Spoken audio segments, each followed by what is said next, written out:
Okay, let's start this webinar. So good afternoon, everybody, and welcome to the 5th edition of the Export Talk. The topic today is an important one. It sets your sales price abroad. The presentation will be given by Vincent Ripey, International Business Advisor.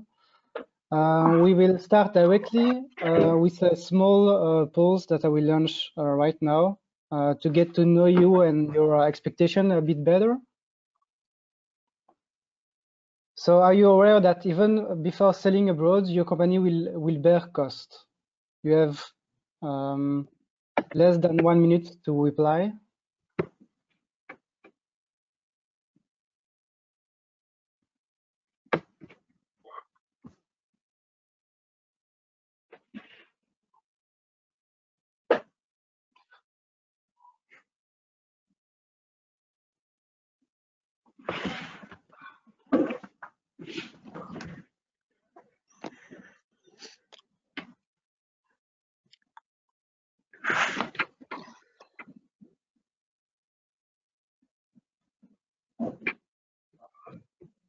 Okay, 85% of the audience replied yes. So I guess it's a good thing. You will know the answer in a few minutes. So Vincent, you can start your presentation. The floor is yours.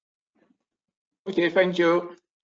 Good afternoon to everybody. So we speak now after 4 seminars. We do a kind of summary today with the sales price abroad. So let's say sales price abroad is composed of 2 elements.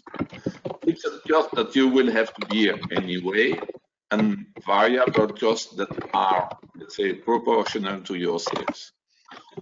So selling abroad means that you must be able to setting your sales price for foreign markets and require that you have a clear view about the 2 types of costs, so the fixed cost and the variable cost. So one of the important things when you want to go abroad is to know your production capacity and to evaluate your production capacity according to what you want to do foreign. Do you do foreign to saturate your production capacity, or do you want to increase your production capacity? So you have to be very careful, because if you want to saturate your production capacity, this means that you have to evaluate clearly how much you have still free in your production capacity and to find a market that is according this. So I give you a small figures just to understand the problem. So if you have a 1 line of production and you have cost for this of 100, so this cost you have to bear it, you produce or you don't produce. And for example, for the moment you sell and you produce on this line 80 pieces. So you have cost of 100, you have 80 pieces produced, and you have an average cost per piece produced of 125. You go abroad, you have a good seller, and this good seller come with orders for 40 pieces.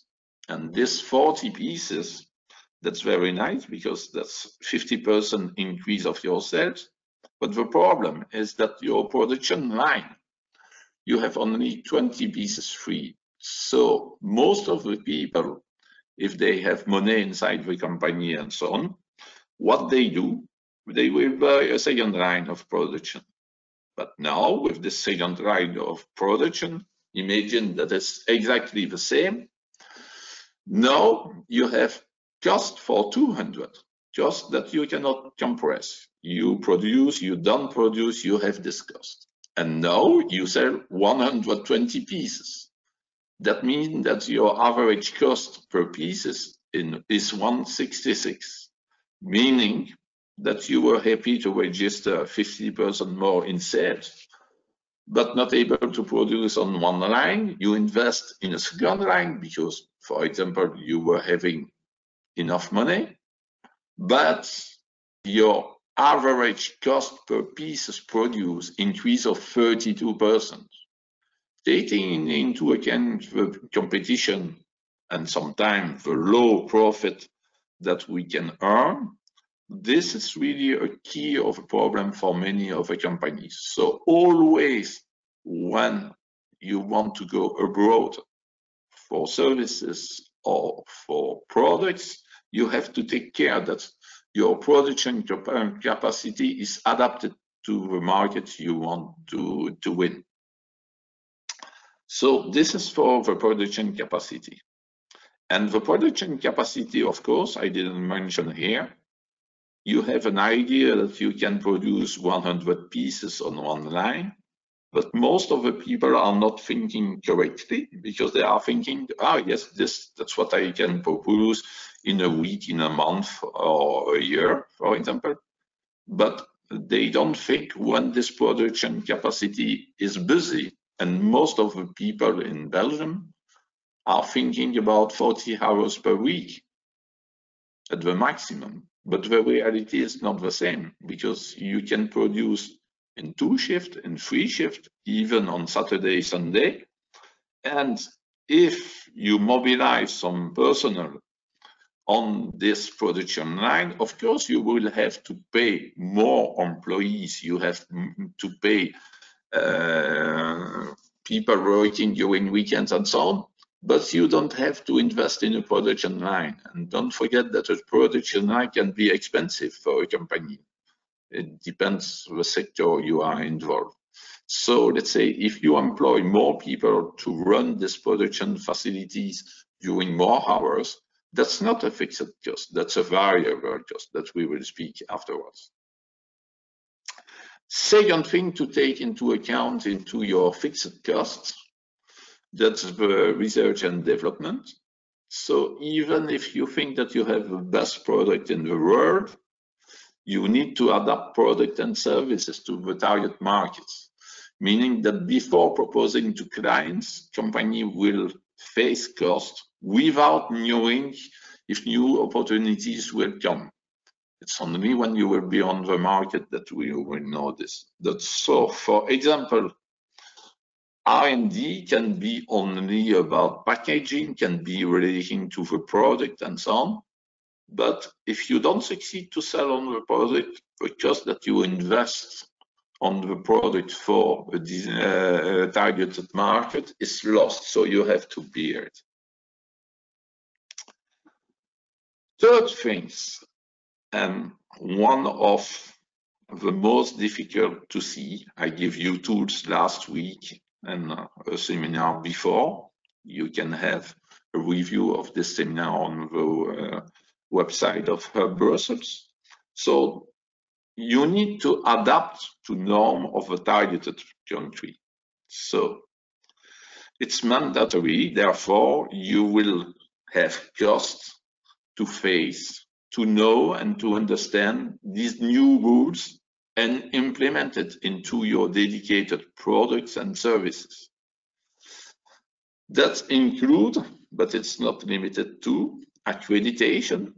You cannot perform some kind of services foreign, or you cannot sell some kind of product foreign if you don't receive some accreditation. You have some conformity registration that can be done in Belgium sometime, but also most of the time it's required that you go foreign to make your product or to make your services accepted by an authority. So meaning that you will have to invest into this. We already spoke about this during a past seminar. So the packing method that you use in Belgium is most of the time very simple because Belgium is not a so big country. So to cross Belgium by road, it's around 3 hours. So let's say your goods in Belgium have not so many risks of transportation and so on. If you have to deliver the same goods in Asia, in Africa, or in Eastern Europe, that's not the same. You will face different conditions of transportation, different weather conditions, and different storage conditions. So you need to adapt your packaging to the country where you want to sell the products. Have a look about the vaccine that we speak now for COVID-19. That's a very big challenge in terms of logistics. Of course, that's a point that everybody is speaking, but everybody for its product have this kind of problems. Even if you think that some products are fitted for a market, that's not true because the dimensions are not the same.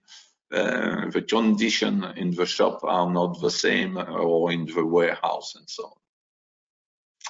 Don't forget also that if you need to adapt your product to norms in a targeted countries, you will have also lots of hidden costs, and a part of it is relating to the translation. Even if it's possible to find translator nearly everywhere for most of the language, don't forget that you are working for a specific product or services, and you have some specific language attached to this product, services, or sector of activity. So that's not always easy to find translator who know what you are talking about with your product. And you can do lots of mistakes in translation because the translator is not familiar with your sector.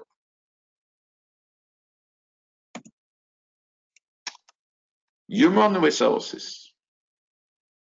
Even if people inside your company have a knowledge of a product, and for the moment you can manage everything in French, in Dutch, in English, and so on, perhaps you need some people that are able to speak the language of the client.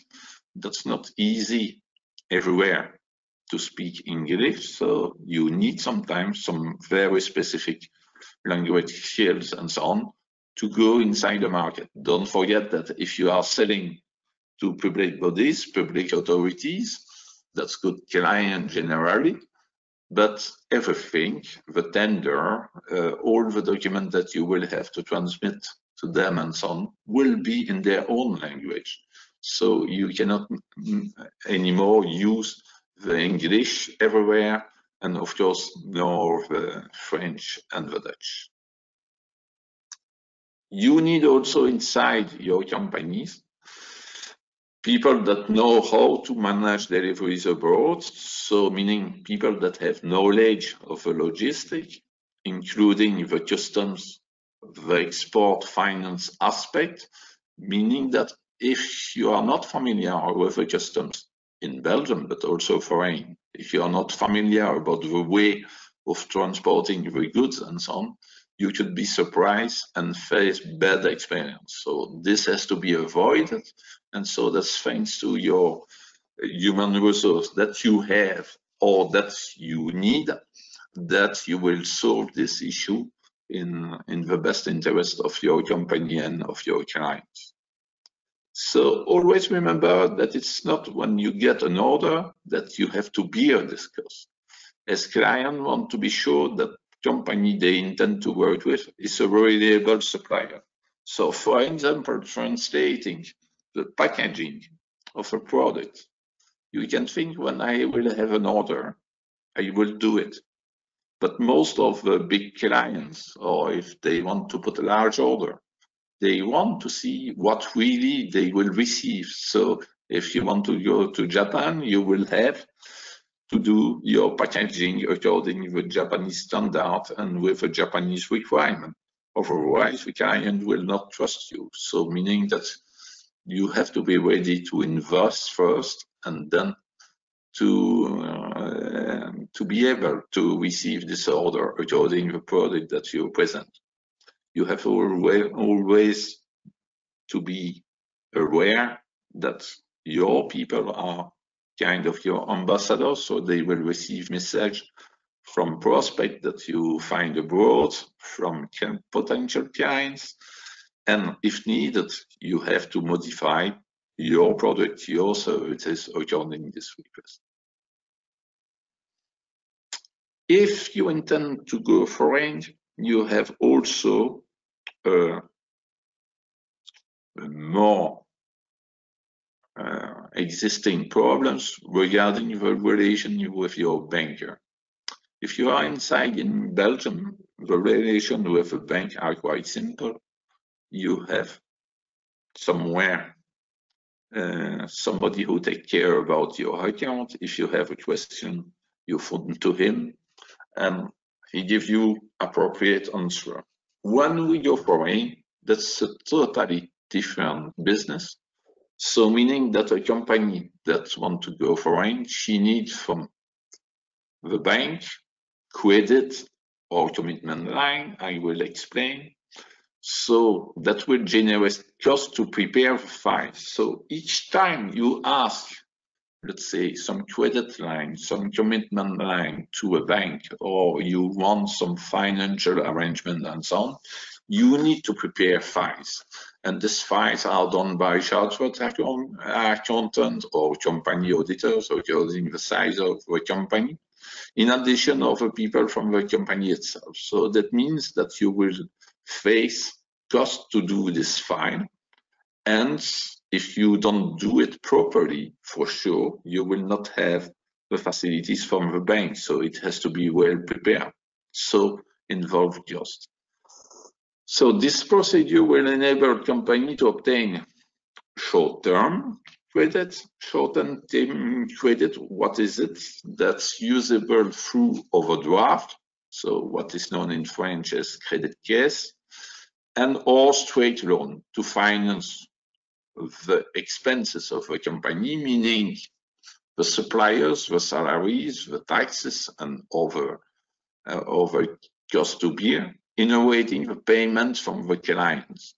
So meaning when you sell abroad, you will produce the goods a certain time before they are delivered, and it takes time to deliver foreign. So meaning that your payment towards what we face in Belgium are generally longer to come. So meaning that you will have some needs to finance all this cost in between. If you go foreign, perhaps you will need, for example, in what I give, you need a second line of production, or you need some specific machine tools or computers or programs and so on.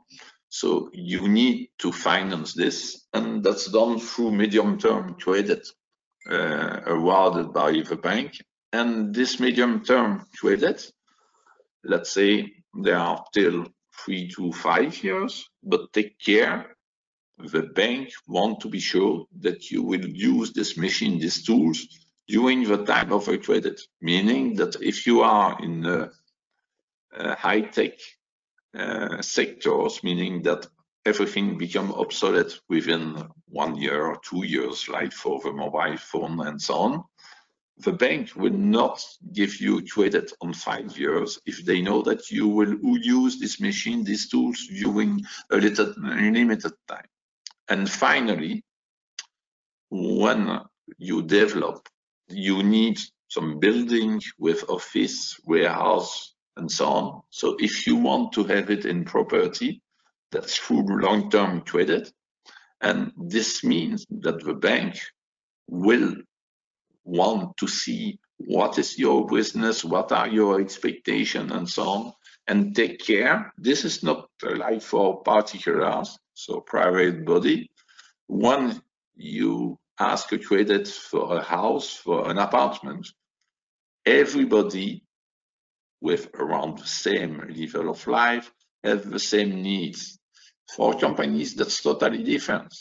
If you have some office, if you have some production facility, it's fitted specifically to you. So meaning that if you cannot reimburse this credit, the value of the building or of the warehouse or the office, the bank cannot recover what she lent to you, because the next one who will come to that office or to that warehouse or to that factory has to do lots of investment to refit it according to its needs. That was for credit. No, the bank does not only grant credits. When you want to deal abroad,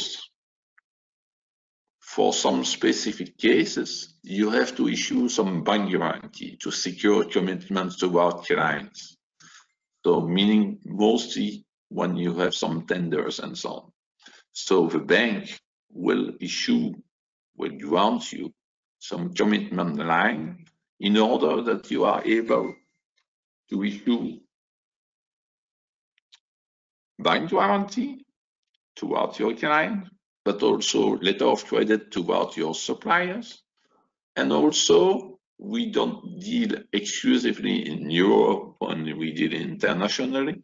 So meaning that the rate of the currency is changing every day. So if you don't have commitment lines, the bank will not secure the forward exchange risk.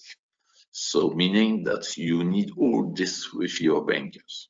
So companies that are active internationally must have relation not only with the bank at the corner of the street, but with the trade finance department of their banker, meaning that the services in Belgium are mostly located, for example, in Brussels, in most of the bank for Wallonia and Brussels, sometime in Antwerp for the Flemish side.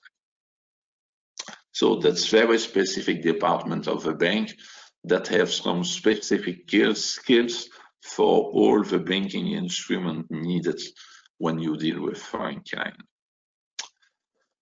If you cannot have this financial instrument from your banks, or if you need some guarantee to obtain it, there are some public support that are available, but they require the same time of files to be presented as to the banker. So you have to be ready to make available this kind of reports and so on that cost money. Sale and fixed costs. We have the prospection. So you have an idea about the market. So there are two kinds of prospection costs. The one that you can do from Belgium, that's called the desk research. So meaning that from your office, with all the tools that we already give during our past 4 seminars and other that you can find, you will try to see if the targeted market is fitted to you. So meaning that before going on the market, you will examine all the things that are possible from your company, meaning that you will avoid local costs when dealing with such research. So if you are foreign and you don't have an office, you don't have printer, you don't have the same tools as in your office, it's more difficult to rely with some information and so on.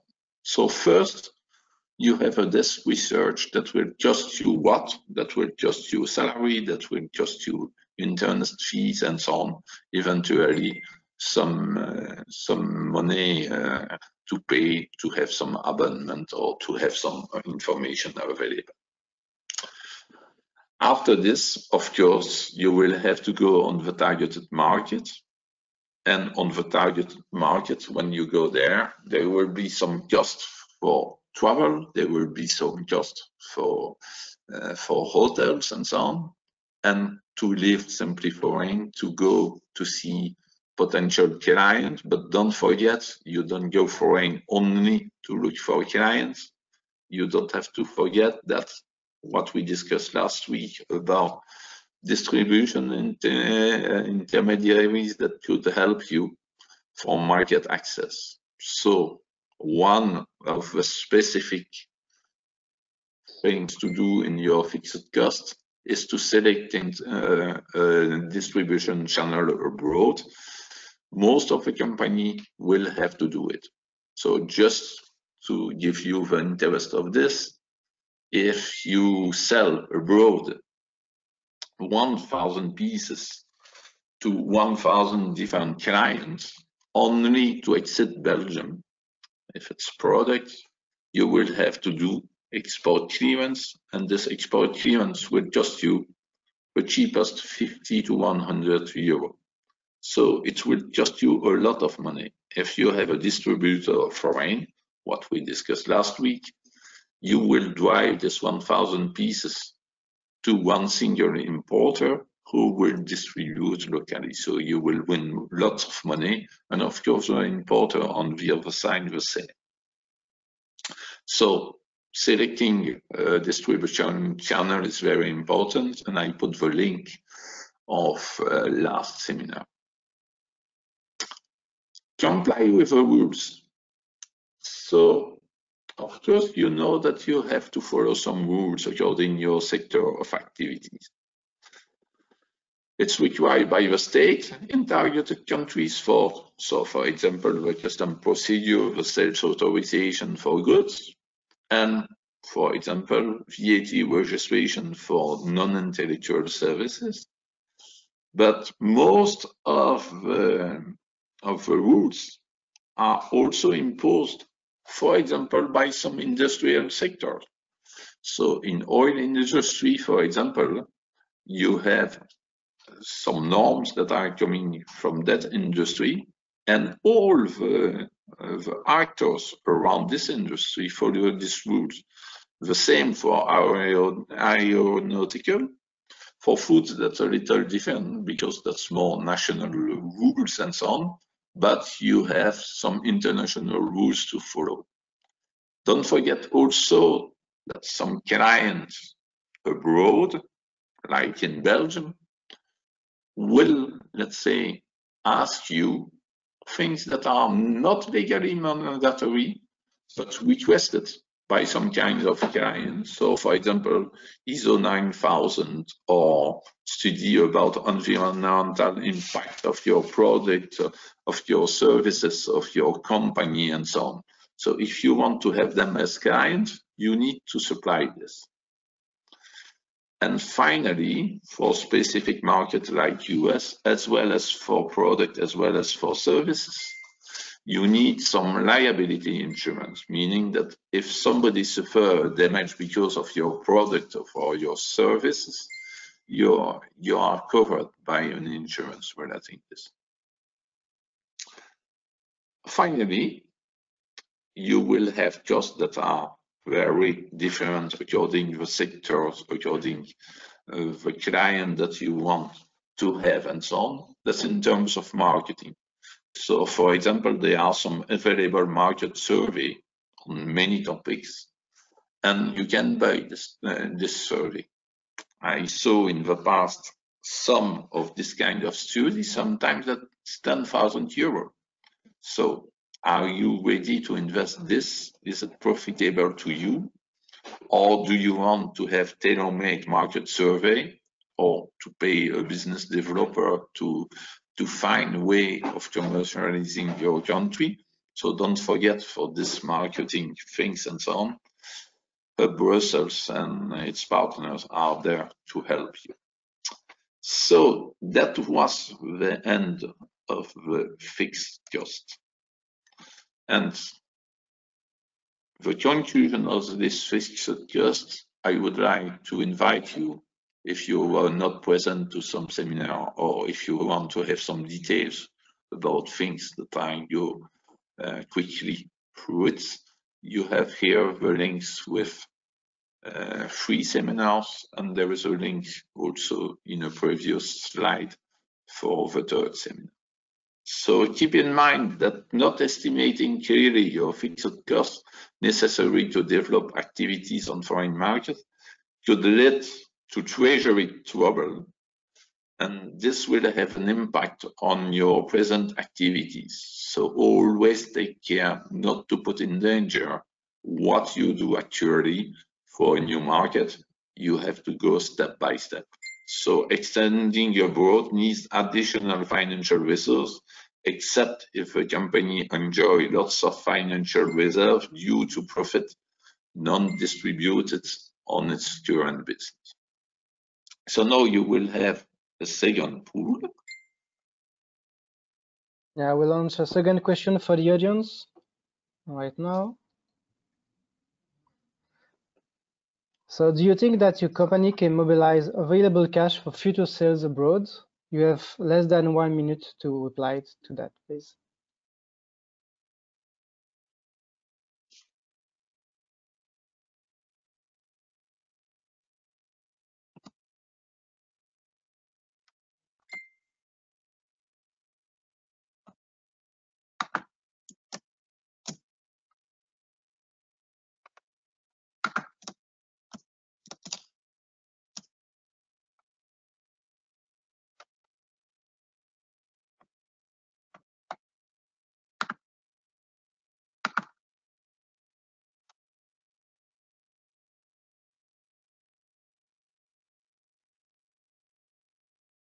Okay, 67% of the audience replied yes to this question. Okay, we can now start the second part of the presentation. We don't have any question. So far, no question in the chat box. So to the audience, don't hesitate to write your question in the chat box on the right of your screen.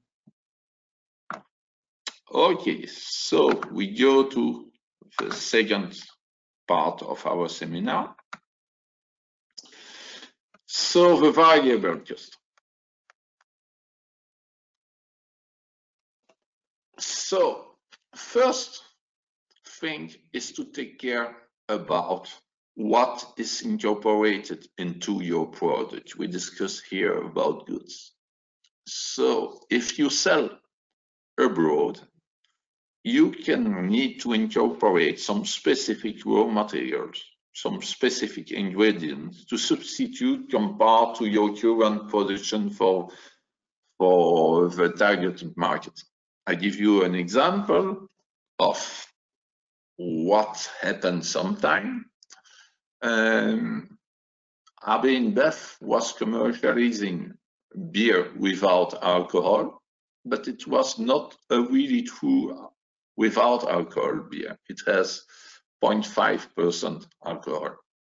So they invest a lot of money in developing a real beer without alcohol. They had a competitor in Germany for many years doing this.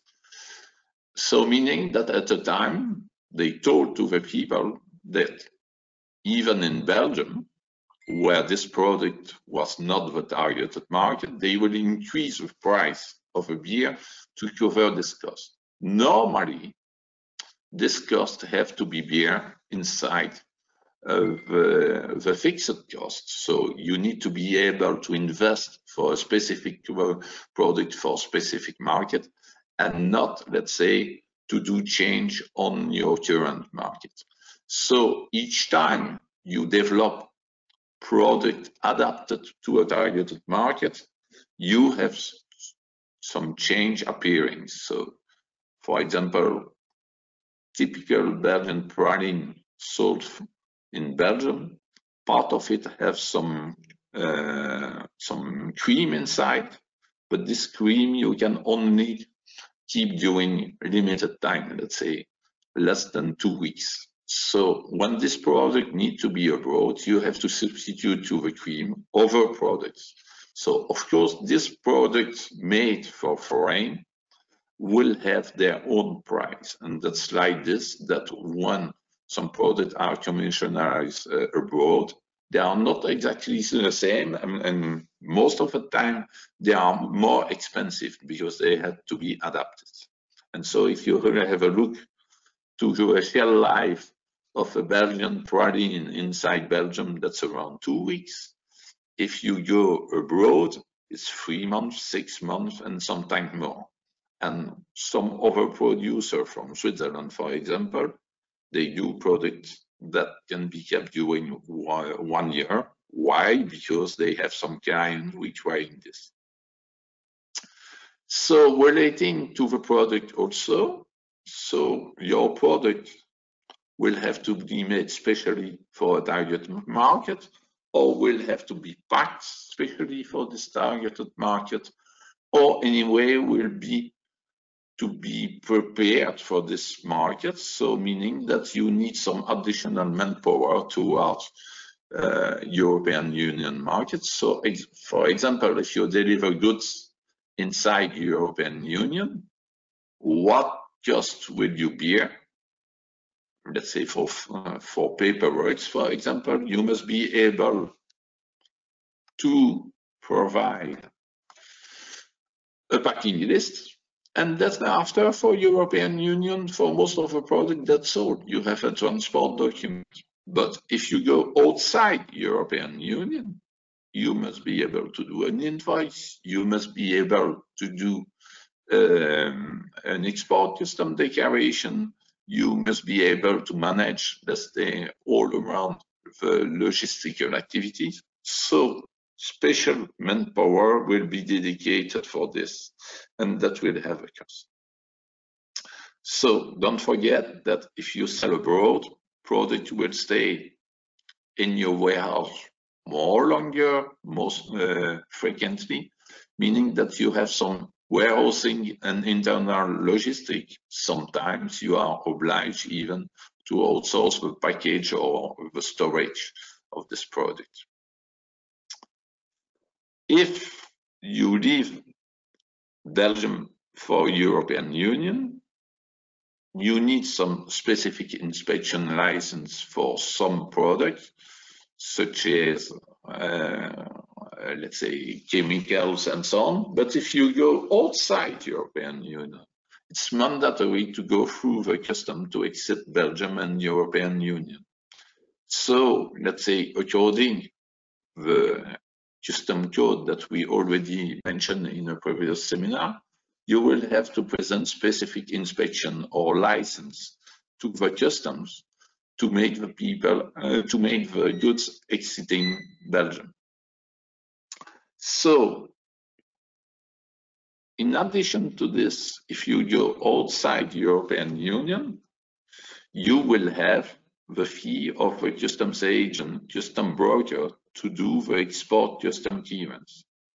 So meaning that except if a company use its own personnel, you will have some partners to pay for this. So let's say in Belgium, already mentioned, for one delivery outside European Union, you face 50 to 100 euro per invoice to a client. If you have in the same delivery, let's say 100 packages for 100 different clients, that will be 100 different custom clearance. Transportation now. Transportation is done through carriers or through forwarders. So meaning that a carriers, what is the difference between a carrier and a forwarder? A carrier is somebody who, just one moment.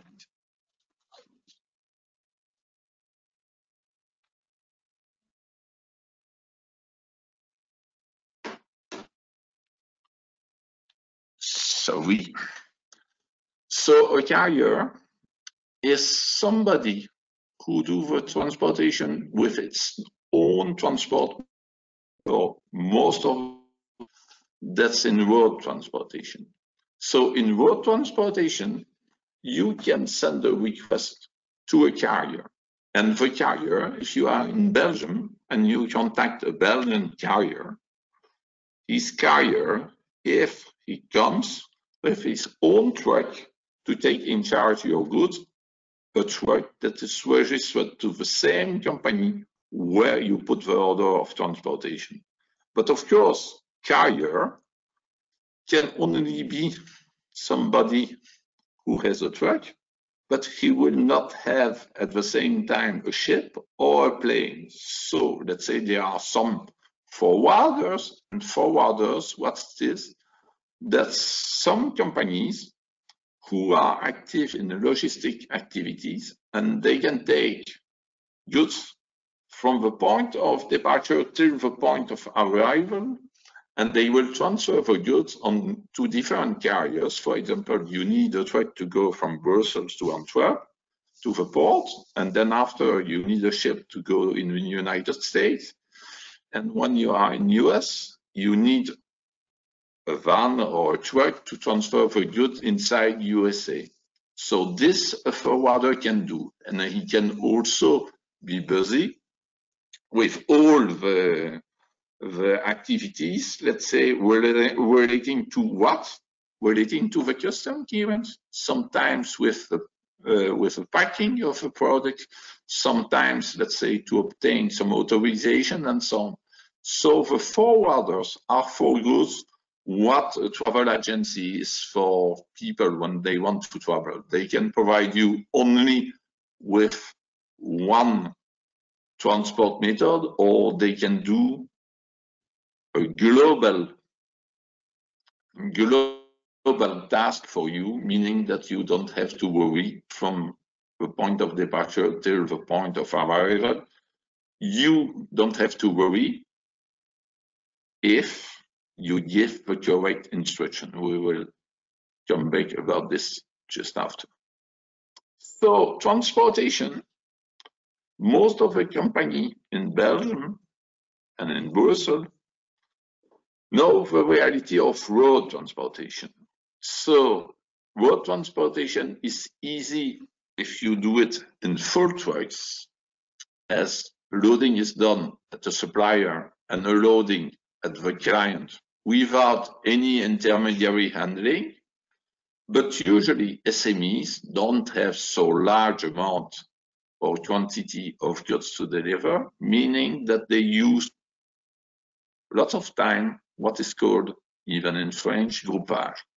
So groupage, that means that you will deliver to a logistic company what? You will deliver a pallet, you will deliver a case, you will deliver carton boxes and so on, and they will do the groupage of these goods with other goods to transport it to the destination. So what will be, let's say, the travel of the goods? So a carrier will come to your warehouse to pick up the goods, but this carrier don't go to the final destination. He go to a point where the goods are sorted according to the destination, and at that point they group all the goods for the same destination on a big truck. Then you have a second transportation till a point where all these centralized goods will be split according to the different clients, and a third carrier will take care of these goods. So meaning that compared to a direct truck you have one loading, one unloading. If you do groupage, most of the time you have minimum 6 loading and unloading on your package between the point of departure and the point of arrival. So that's very important that you pack correctly the goods, because otherwise it could suffer damage. Don't forget, when you are dealing with road transportation, that it is mandatory to have a transport document attesting that the goods delivered from the Belgian supplier to a foreign European Union client outside Belgium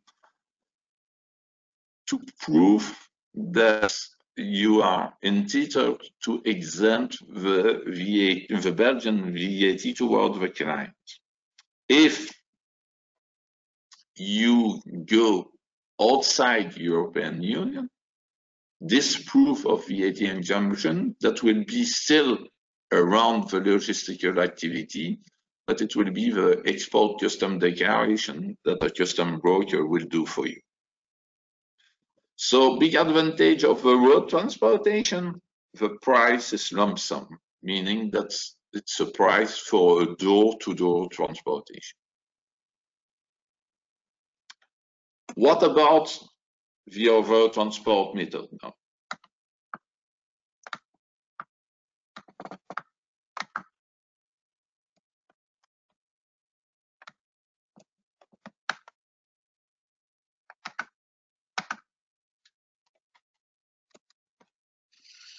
So if we speak about airway transportation, so take care here, I don't speak about FedEx, I don't speak about DHL and so on. I speak really, if you are in Brussels and you want to send goods from the airport of Brussels, you will be in connection with some companies that are located around Brucargo, for example. And this company, what they do, they collect from you the goods from your warehouse, they drive it to the airport, and then they give it to the air carrier to send it to a destination airport. And of course, eventually, they can take in charge the delivery to the client. So once again, you will have different mode of transportation, and you will understand that you have to take care to your packaging, because of course, this package will be handled many times. So what is very important to know about the cost of transportation for airway? In the road, let's say you have one fixed price, door to door. For airway transportation, the prices are most often given. That's several costs that you have to understand and to have to do your final costs. So, for example, you will have the air freight. The air freight, what is it? That's an amount for the goods to be transported from an airport of departure by the plane in an airport of arrival. And this amount, it's in euro, sometimes in dollars, but converted in euro. And what is it special? That's when you are dealing with air freight industry, there is a ratio attributable to the air transportation.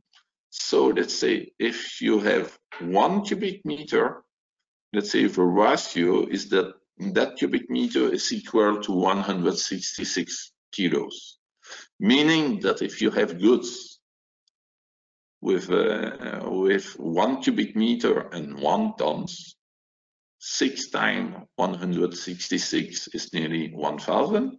So you will pay 6 times the basic price of air transportation. If you have goods that are weighing 166 kilo, for example, and you have 2 cubic meter for this 166 kilos, you will pay double the basic weight of the air freight. So that's very specific to the air industry. In road transportation or in sea transportation, we don't have such impact. So you have always to figure if your goods are in a ratio 1 cubic meter for 166 kilo. If it's more, you have to take care if it's not too expensive to your product. What is important then? For the moment, it's quite quiet regarding the petrol price, but when the petrol price rise, you have an air freight that has been given for a period, but the airlines will invoice a fuel supplement at the rate of a day of the traveling. So meaning that when the price of the petrol increase rapidly, you have this impact. What do you have in addition? The airport has to load the goods on the plane, and there are some handling agents for this. You heard about this at Brussels airport, for example, that Swiss Cargo and company like this. So these handling agents, you have to pay to them through the freight forwarder the handling charges to load the plane. and according to the specificity of your goods. All your goods are very common, and that's easy. If they need some special cares and so on, for example, if you need to keep at a certain temperature and so on, of course, the freight will take into account this, but also the handling. And finally, as we are in an airport, like for the passenger, you have some security fees that will apply to the cargo. And don't forget, inside Belgium, you have to drive the goods to the airport. So if you ask the freight forwarder to collect the goods to your warehouse, there will be some cost for picking up this and to drive it to the airport. Just for information, that's the more reasonable price, let's say, when you are dealing with an air freight forwarders. He's used to deliver goods inside Belgium. For example, the morning he gives, he distributes the goods that were arriving from foreign, and the afternoon he collects the goods to go back to the airport. So this cost is not so high according to my experience. It's different for sea transportation, for example. So for sea transportation, this is also complicated. Why? Because now most of the delivery are done in containers. So, or you have enough goods to load a container and you book a complete container, or you will do groupage with shared containers through a freight forwarder. Anyway, all sea transportation, you must go through for freight forwarder, not directly to carrier. That's the same as for air transportation. So let's say, what are the costs here? You have a basic cost that you negotiate with the freight forwarder, and according to your commercial relation, he will give you a price. In sea transportation, except on some destination like Cuba and so on, the prices are always in dollars. So they give you the price in dollars. And they give you the price for one container for a ship journey from a port to a port. So this is the sea freight. So for example, he gives you a price of 2,000 valid to transport goods from the port of Antwerp to the port of Shanghai in China, port to port, meaning that goods are loaded on the ship and not unloaded at destination. This will be an additional cost that we will see just after. So you have this basic price, and this basic price is valid for the time of the offer or for the time of the contract that you sign with them or the order. But when you deal with sea transportation, there are some very strange habits that we face in this kind of transportation. So there is a BAF, bulk adjustment factors. So every month, the shipping line publish the BAF that she will apply for the next month. So they always publish at the end of the month for next month. So within 10 days now, you will have the BAF for January. If the ship leaves 1st of January, you will have the BAF invoice according the carrier requirements. If you leave in December, that will be the BAF of December. And this price is given for TEU, and TEU is 20 equivalent units. 20 equivalent unit, that's a container 20 feet. So if you do transportation through a container 40 feet, you will have 2 times the BAF because it's according to 20 equivalent units. Sea transportation is ruled by dollars, and the dollars change of value. So the shipping line also every month publish at the end of the month the CAF for the next month, and the CAF, that's a percentage that is applicable on the sea freight. So meaning, once again, you have it for December, if a ship leaves the 1st of January, it will be the CIF published by the shipping line for January. So what do you have to understand? That a price of sea transportation is, let's say, only for the most part composed of one fixed price, the sea freight, and two variable costs that are the BAF and the CIF. And this you cannot foresee how the evolution will be. This was only from port to port, these three costs: sea freight, BAF, CIF. So of course you will need to have your containers loaded at the port of departure and the container unloaded at the port of arrival. So that's what is called the THC, terminal handling charges. So these costs are to be paid for loading and unloading the container on the ship at the departure port and arrival port. If there is, let's say, a change of ship during the journey, this cost of unloading and loading the second ship are included in the sea freight. The shipping company can always impose, let's say, surcharges anytime, and you will have to pay it. So from nearly 20 years, we have the ESPS for security.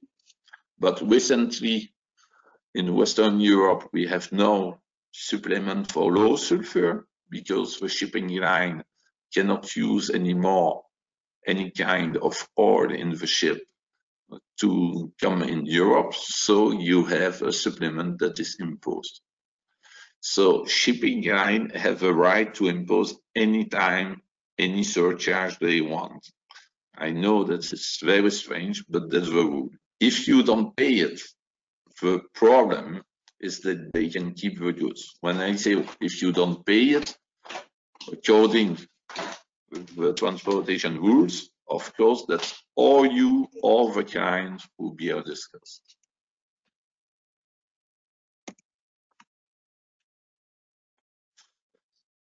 So now, two kinds of transportation logistical arrangement that are mostly done by SMEs. So you have groupage, and groupage, that's what we speak, and it's available for road transportation, for air transportation, for sea transportation, and of course for the combination of several of these three modes. So with groupage, you will ensure for, let's say, limited volume of goods to be delivered from door to door, according to the requirement of your clients. So this groupage activities is very attractive for most of the people. You just have to think that if you do groupage, you will pay more than if you can do transportation in complete containers or full truck. And finally, for small parcels, there are possibilities with express courier. That is very interesting for the companies. Why? Because the express courier companies, so like FedEx, DHL, and so on, they have their own system of management of all the documentation, tracking of the goods, and so on, meaning that you don't have to worry too much about the thing express courier company drive you in their system. So, except for express courier, company must be able to issue packing list, to issue invoice, and to give instruction for transport document and transport more generally to forwarder, except for road transportation, where the transport document has to be filled by the consignor, so the company that is delivering the goods abroad, with the trucker when he picks up the goods at the loading point. And also a company must be able to give instruction for export declaration to a customs agent in order that the goods can leave European Union. This can be done also through the forwarder. So one thing that we have not seen together, if you already follow the 4 previous seminars, one thing that you are not yet aware about for delivering abroad is the Incoterms from the International Chamber of Commerce.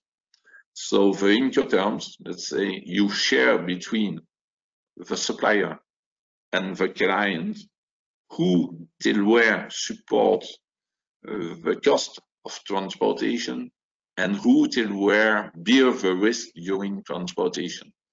So I warn you, if you are not familiar with this, that let's say if a client comes to pick up the goods to your warehouse or factory, that's easy. He supports everything. But if you deliver the goods in a foreign country, sometimes, let's say, according to some Incoterms, you will bear the cost till the destination country, but if anything occurs during the transportation, that's for the client. In some other Incoterms, you will have to bear the cost and the risk till the destination, meaning that in the first case, if some damage arises during the transportation, the goods were in good condition when you give it to the carrier, so now the risks are transferred to the client. That's what we call in the Incoterms the family C Incoterms, CFR, CIF, CPT, CIP. So meaning that you bear the transportation cost till the country of destination, but you don't bear the risk during transportation.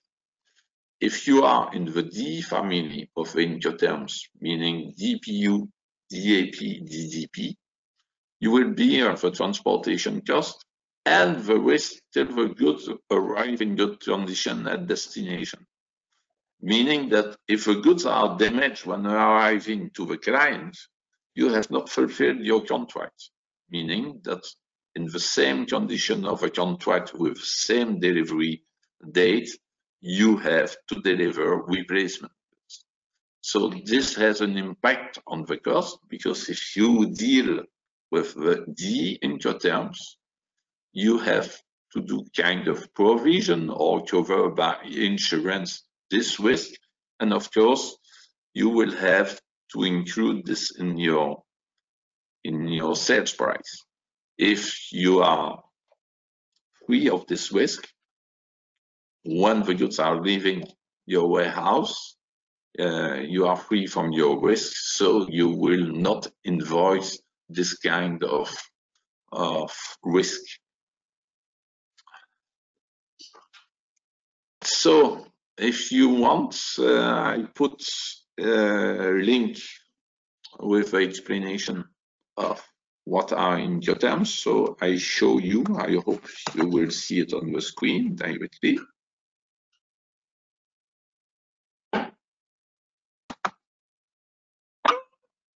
On vient de se mettre d'accord avec un vendeur sur l'achat, sur le moyen de paiement des comme et l'instance qui peut implémenter le transport. C'est là que cette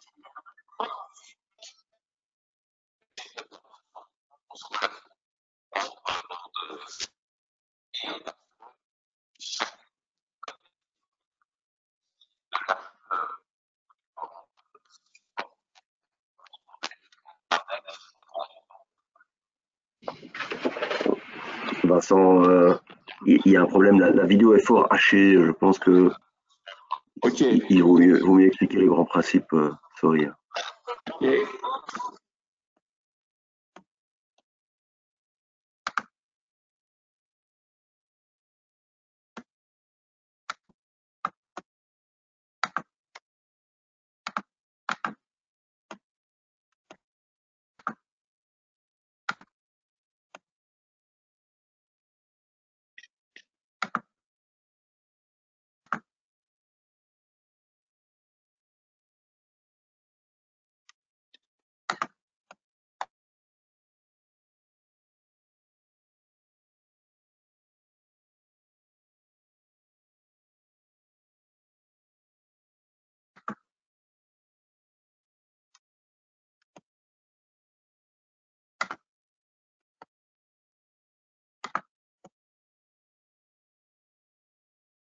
That's okay. Now you see my screen.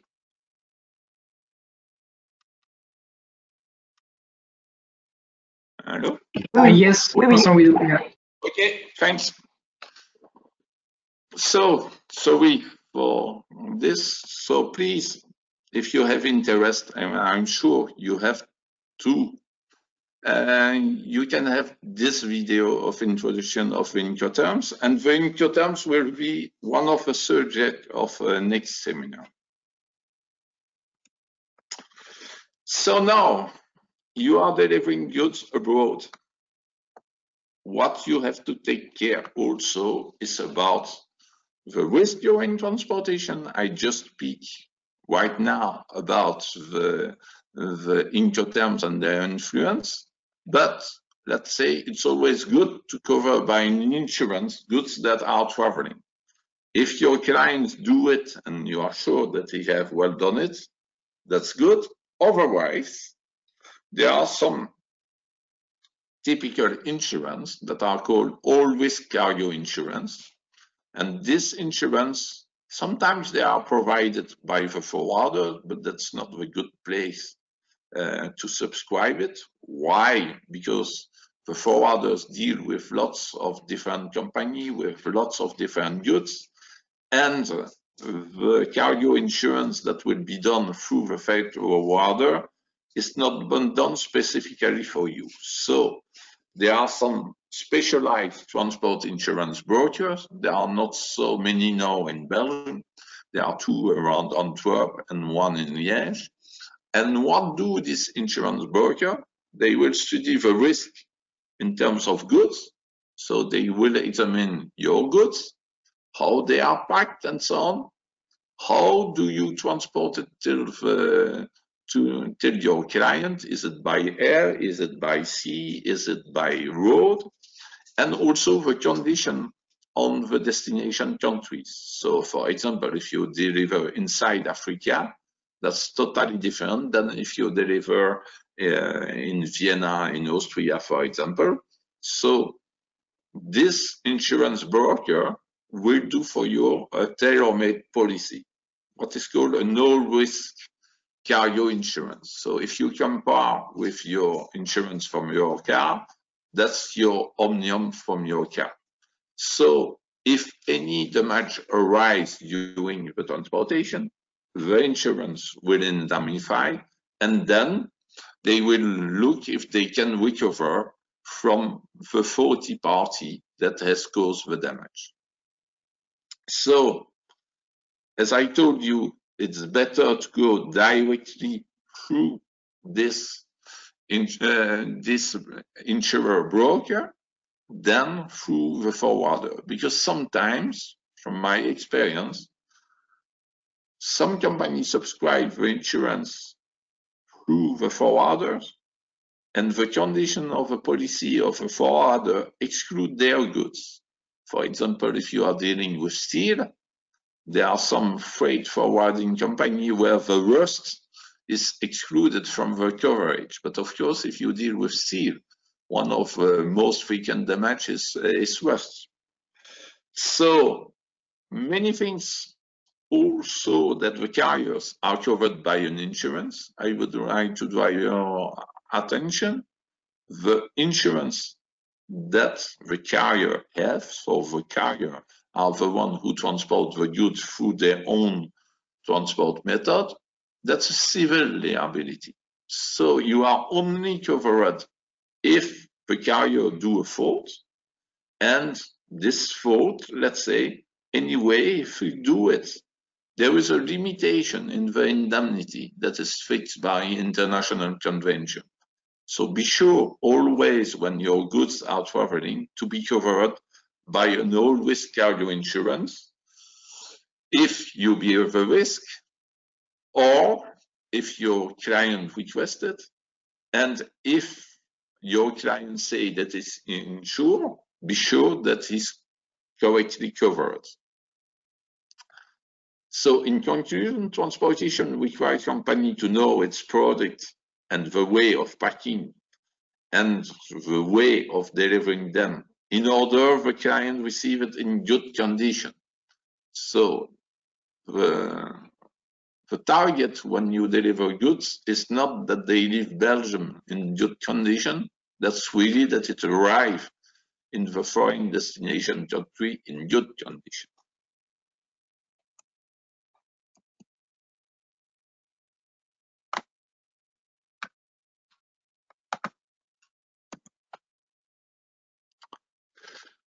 So now the goods are around the destination country, and what will happen if we are speaking of goods? Of course, to enter in the destination country, there will be the customs. And at destination, there is an import custom clearance formality to be done by a custom broker. Most of the time, this custom broker is working for the client. So we discuss about the Incoterms, and in the Incoterms, on 11 Incoterms, only one requires that the seller bear all the costs till the destination, including the tax in the country of destination. So for the goods to go through the custom at destination, there is an import custom clearance needed. And in addition, of course, the import custom clearance is made for what? For the custom at destination to collect what is called the custom duties, so what is also known as import tax. So the import tax are collected according to the harmonized system code that we discussed last week. So meaning for a defined product, there will be a percentage or an amount according to a quantity of tax to be paid. And the tax are based on the value of your goods, but also the transportation till the border of importation. So meaning that when you have transportation that have a high value, for example, air transportation, the tax at import will be higher. Why? Because you don't have only the value of the goods, you have in addition the value of the transportation. And these custom duties could be reduced or even cancelled if European Union has a free trade agreement with the destination country, and that will be at the customs of departure that you will receive, you have to ask for it, some special document that will grant your client to be exempted or to benefit from reduced import tax. Don't forget that as in Belgium, but can be on other products, on certain type of product you have some excises. So for example, if you are dealing with beer contains alcohol, so in most of the country you will have excise for importation. Take care that this cost can be very high. And for example, in India, the excise are very high, meaning that your products will face a final price of commercialization locally that is very high. So you don't have only to do this exercise according to the cost that you will have to bear yourself, but also to define at what cost your price will arrive in the destination country to compare with your competitors. Finally, at the customs of importation, the VAT will be collected and take care that's valid worldwide. So the VAT is collected on the value of a product, including the transportation till the import country, but also on the custom duties and on the excise if applicable, meaning that you pay VAT on import duties and on excise as well. So if goods are delivered on DDP Incoterm basis, then the supplier will have to bear all this cost.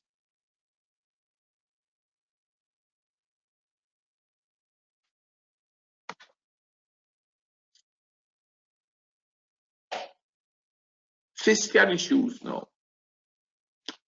We go back a little in Belgium first, because if a company has not proof of transportation documents attesting that the goods are leaving Belgium for EU clients, or if you have not in your hands the export custom declaration, if you sell to non-EU client, you cannot exempt Belgian VAT from your invoice. So meaning that it's really mandatory that when you deliver in European Union, you have a document that proves that the goods leave Belgium.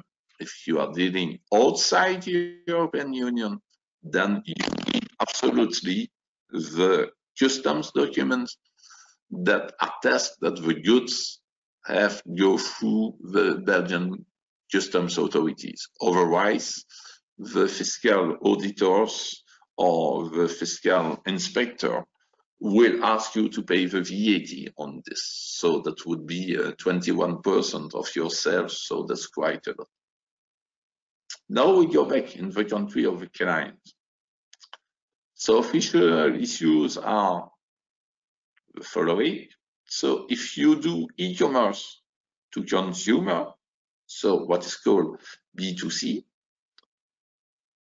it will require that the Belgian company have a VAT number and apply VAT, local VAT of the country of clients, meaning that a Belgian company inside European Union, if you do e-commerce with consumer, you could have 26 other VAT number in order to bill the local VAT of a country of your client and pay it from Belgium to the fiscal authorities of this country. If you do intellectual services, B2B, business to business, you could suffer some withholding tax. We speak last week about this.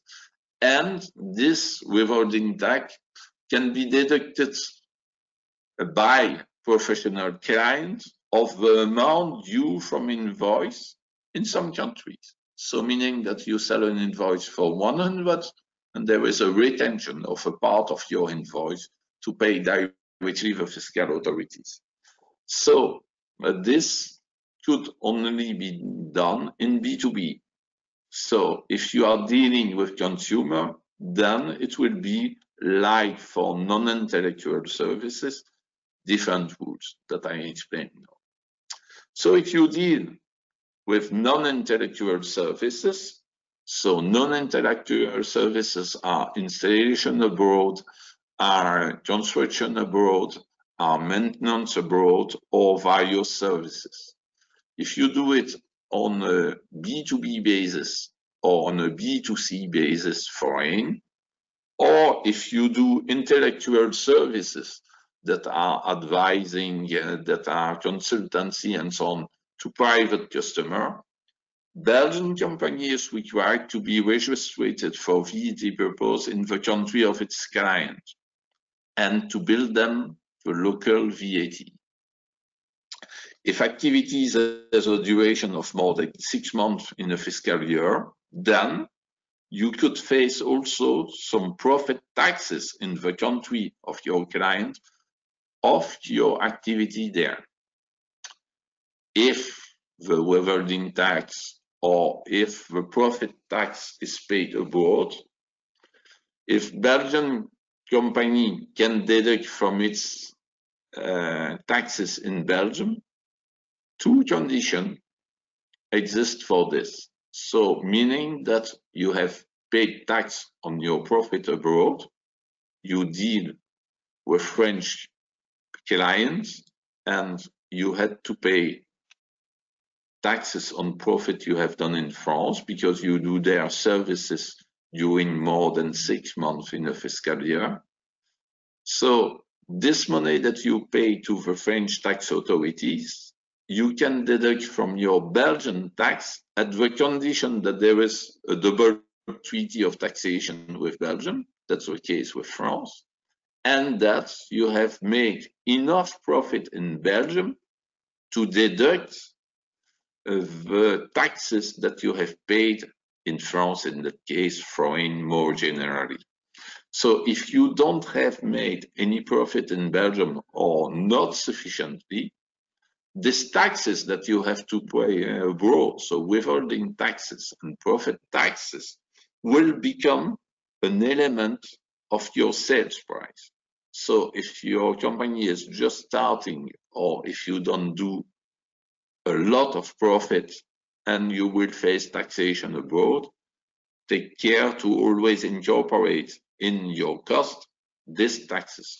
Of course, you don't have to say to your client that you will have to pay these taxes, because everyone dealing has to pay the tax according to the rules. So, of course, that's an element of your price, and that's all. You cannot discuss this with your clients. You have to bear it.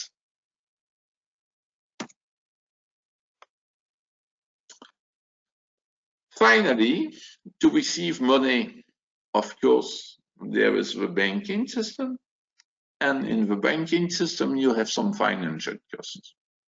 So I speak already about this at the fixed price, but this was only to have credit lines or commitment lines in your banks. So now, if you need this instrument to secure your obligation towards your clients, so the Belgian supplier has in some cases to provide bank guarantees. So bank guarantees, most of the time they are mandatory in public markets. So when you put a bid in a public tender, often it is required that you provide a bid bond.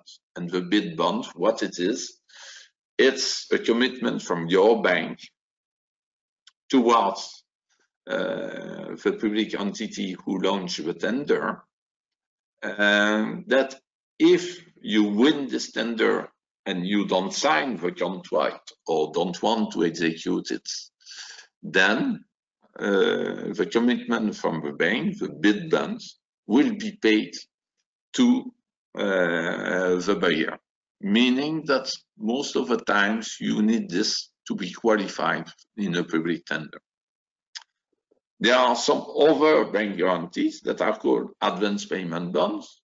So we already discussed about this, that most of the time you need advance payment from your client, down payment from your client. But your client, of course, he pay you the down payment because you want to secure yourself. But then he becomes in the risk not to receive the services or not to receive the goods. So he asks an advance payment bond, and this advance payment bond is done in order that if he don't receive the goods at the delivery time fixed in the contract, he's reimbursed of his advance payment down payment. We have still two other kinds of bank guarantee. You can deliver some services, or you can deliver some goods, let's say like machine, like specific tools and so on, that have to do some performances. But when you deliver these goods, the client is not sure that your goods will reach these performances. So performance bond is done for what? One client put in operation your delivery, let's say your products, your goods. If the products fail to meet the performances, then if you don't make the thing right, your bank will pay the guarantee at the request of your purchaser. So this performance bond is made, let's say, to receive the money in advance before goods are installed, for example, machine is installed, but in exchange, the client have the surety that if the performance are not reached, he can be indemnified if you don't do what is necessary to reach these performances. And finally, the bank can issue for you towards your client warranty bonds. You deliver some goods that have a warranty of some months, some years. And if you fail to do your obligation about warranty foreseen in your contract, once again, if a client requests your banks to pay the guarantee, the banks will do it if you fail to meet your contract.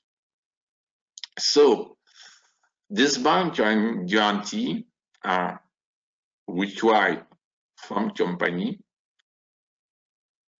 to have commitment like with its bankers, meaning that if you have not at the time we discuss the fixed cost, so in advance before being in touch with client, before signing contract, if you don't negotiate with your bank credit lines to have money, but commitment lines to have this kind of commitments, the bank will not issue it.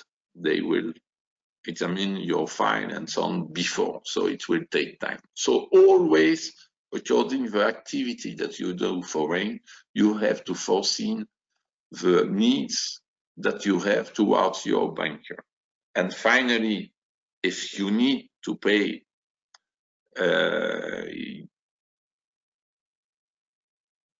to be paid with some specific instruments, letter of credit. So the letter of credit, what it is, letter of credits are, let's say, a payment surety done by the bank of the client.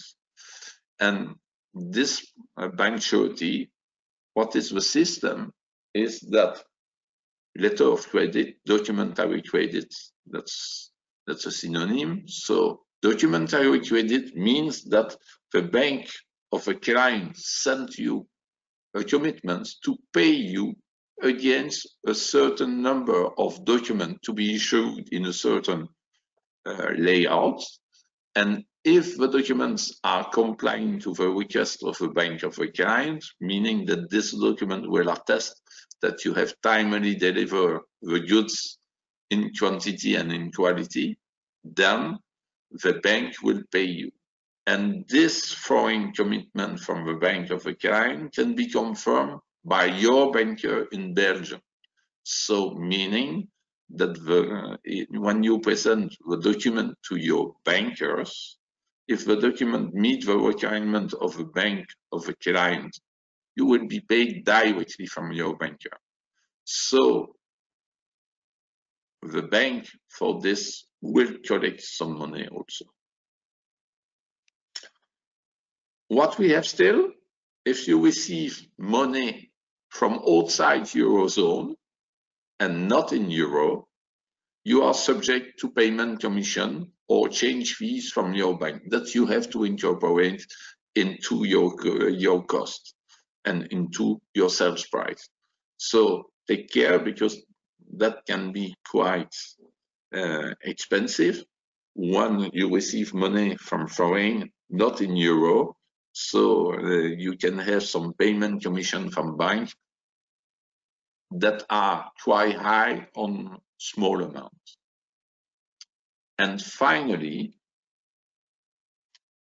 what is very important, and that was one of the first that I show you also, is to subscribe a credit insurance based on the political risk of a country of a client and the commercial risk of a client. Meaning that if you have this kind of credit insurance, meaning that first you have to present the file to the credit insurer to obtain, let's say, the cost of this insurance that you have to incorporate in your sales price.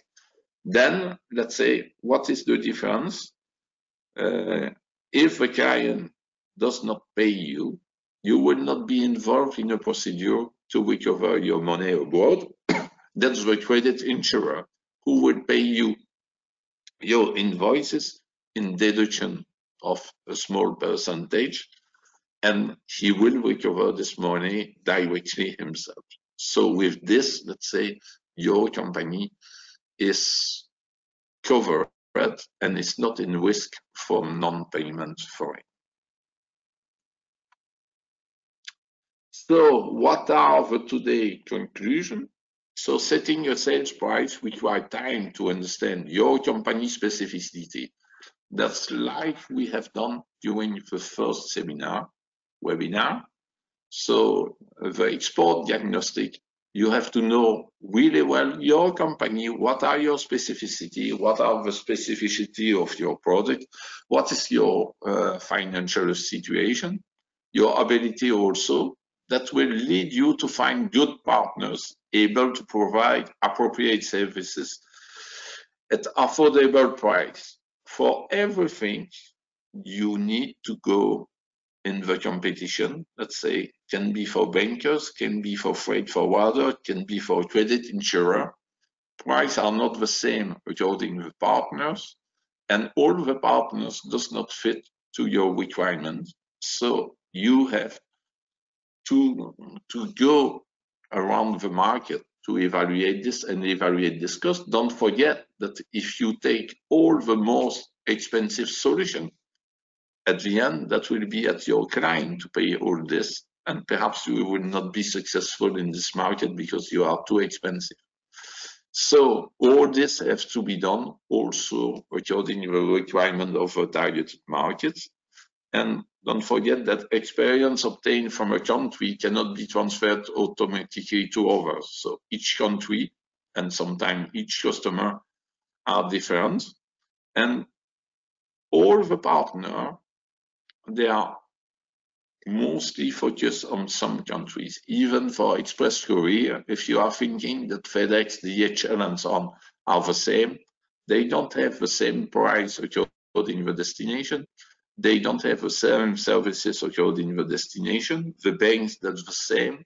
If you are at BNP Paribas Fortis, they are really well introduced with some bankers in some country abroad, but ING is introduced with other ones and so on.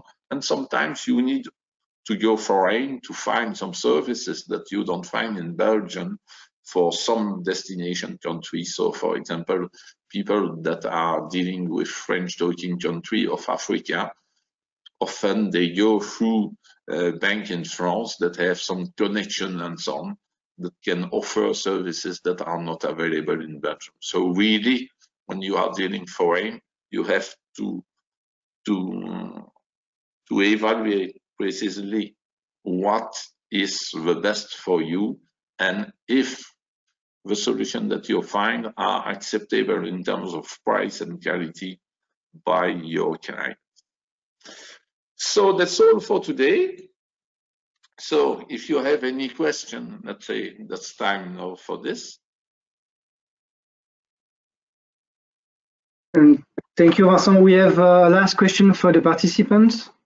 Yeah. I will launch it right now.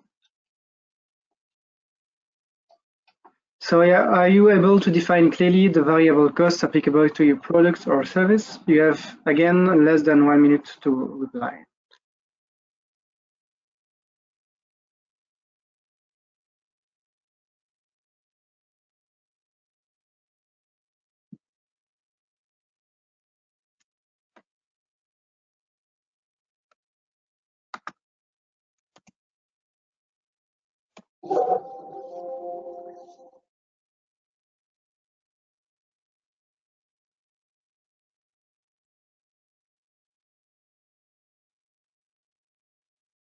Okay, we have 91% of the participants who replied yes.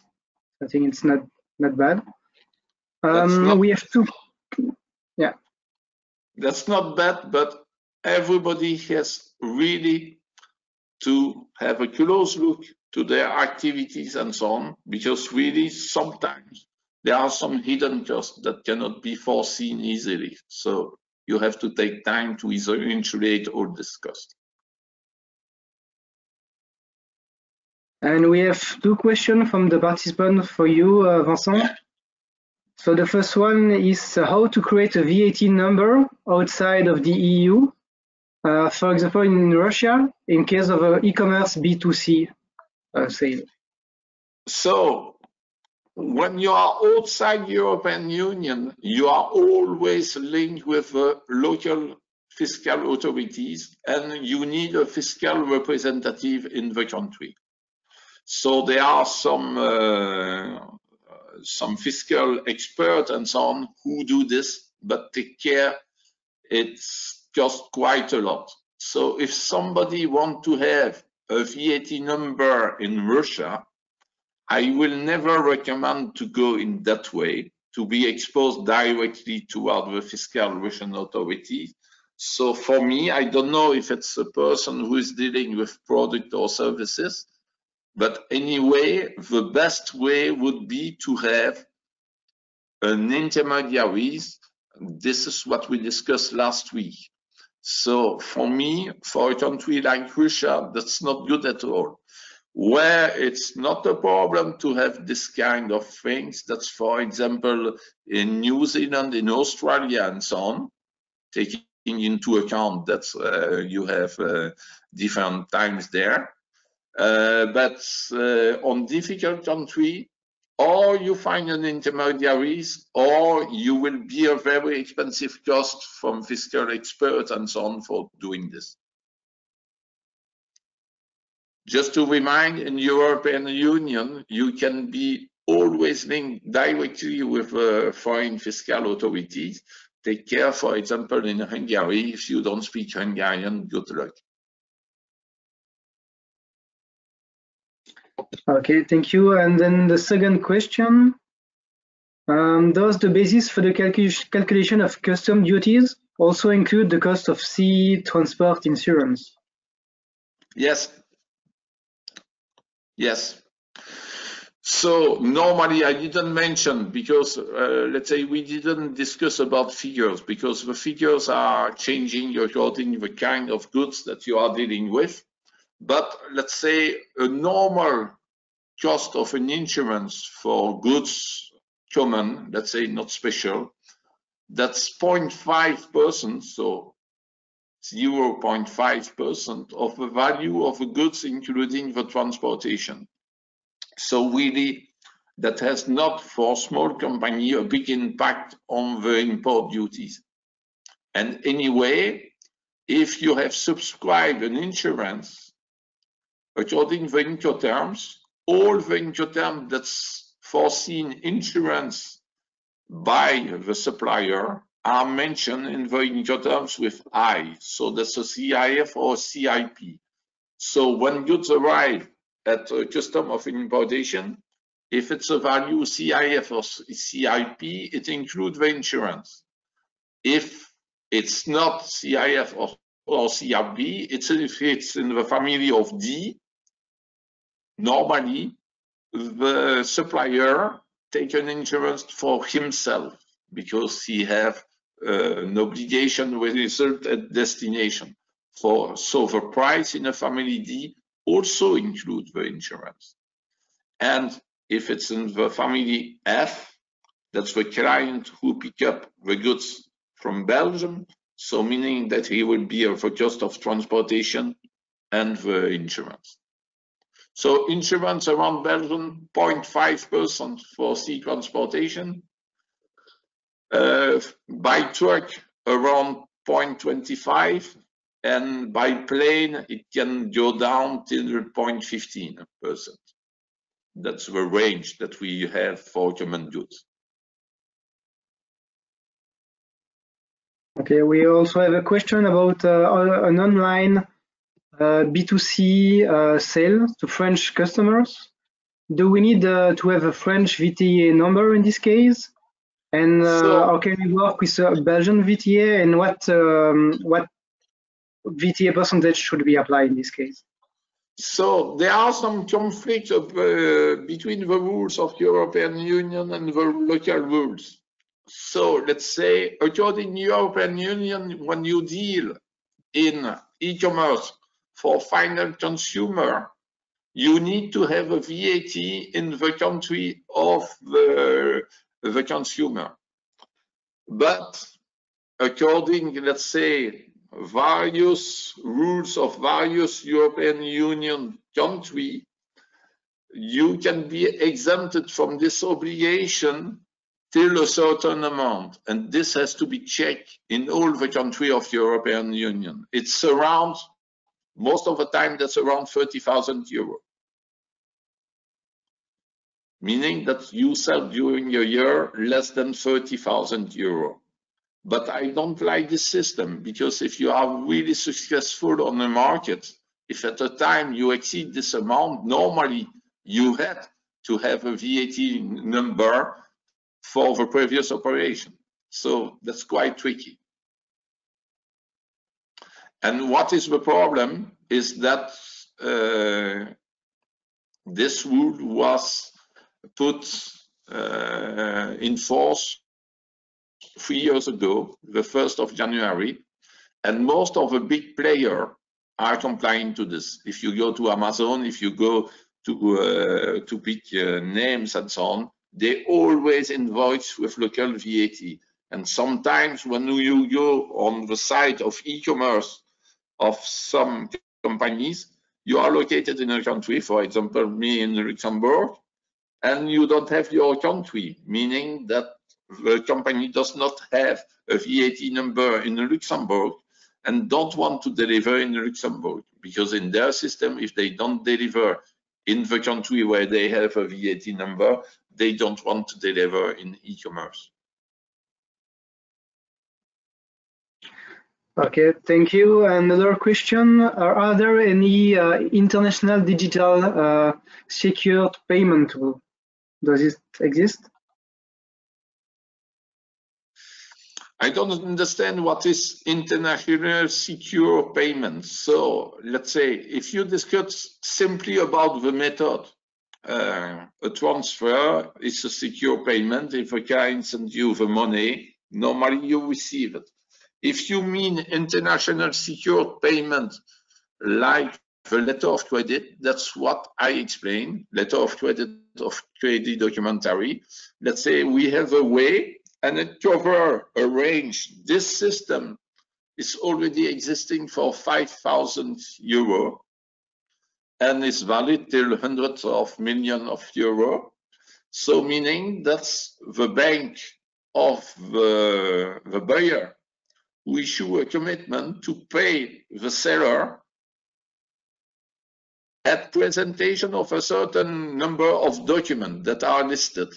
And if you succeed to comply with this, of course, it has to be discussed when you deal with a contract, you are sure to be paid at the condition that a Belgian bank confirms the commitment from the foreign bank. And this, if you go to your banker and you intend to work on a specific country, he can tell you which foreign bank he agreed to confirm. And then you can start to deal with your clients. So if you follow what we have done during our past seminar, if you go on the website of Credendo and the country has a political risk acceptable, meaning from 1 to 4, normally you can find in Belgium banks that are ready to confirm commitment from bank in the country of the seller or of the buyer.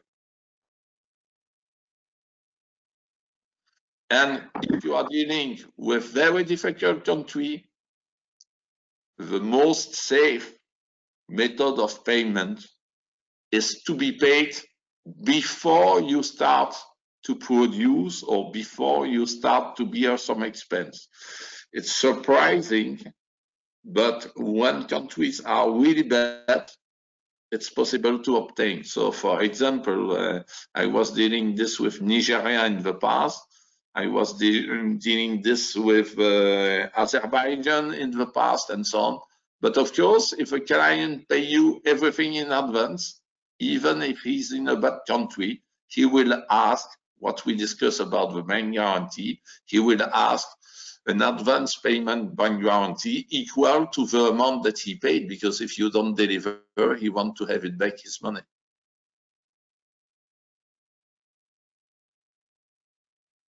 Okay, thank you. And the last question, how is the insurance fee calculated? For transportation? For transportation, yes.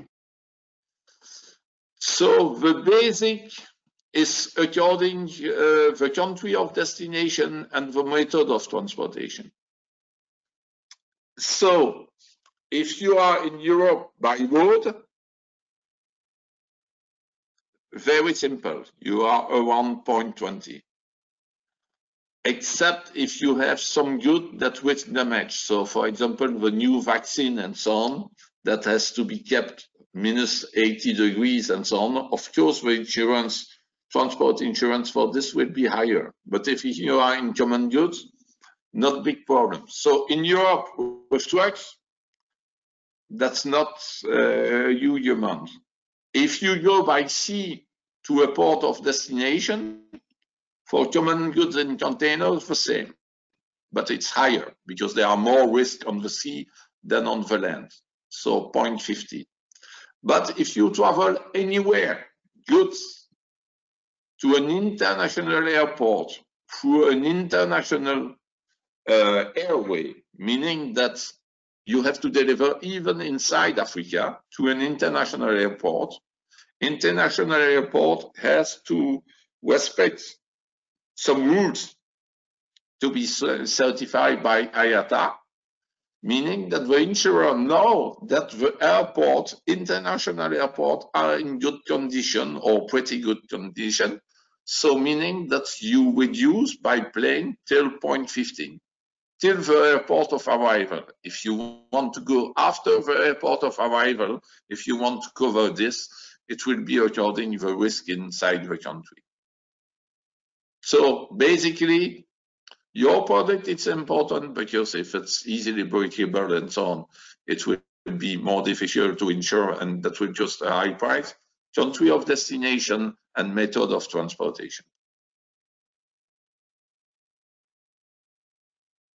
Okay, a last question just came up, so maybe you can reply to this one as well. Does any bank have right to check fiscal export payments? Yes. So when you receive payment from abroad, your bank has to check from where it is coming and can ask you to prove with a contract or something like this that you are the beneficiary of a payment. And so just for your information, that's a little out of the subject of today, but I say always that there is a perfect square in Belgium, and the perfect square is what? You have a contract or purchase order with a value, let's say 100. For this, you issue in your accountancy invoice for 100. If it go outside European Union, you have export declaration for 100. And finally, you receive on your bank account 100 less the fee from the bank. If you have an operation that is not square like this, during a fiscal control or when you receive money and so on, you can have some problems. So for example, sometimes the bank asks you a copy of invoice of a payment you receive. If you have not made any invoice, then it's something not clear. And finally, because somebody asked a question about Iran 2 or 3 seminars ago, if you receive money from Iran or from an Iranian party, I think today it's impossible to receive it in Belgium because all the Belgian banks comply with US rules. So meaning that they reject payment linked to a party linked with Iran.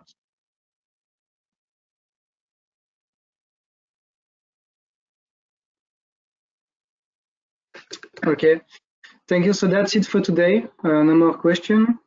Thank you, Vincent, and thank you to the everybody. Happy Christmas and already Happy New Year for the year to come. We will see you again in next year for the next edition of our Export Talk. On January 7, the subject will be digital marketing. So Happy New Year and see you in January. Thank you. Thank you. Bye-bye. Goodbye.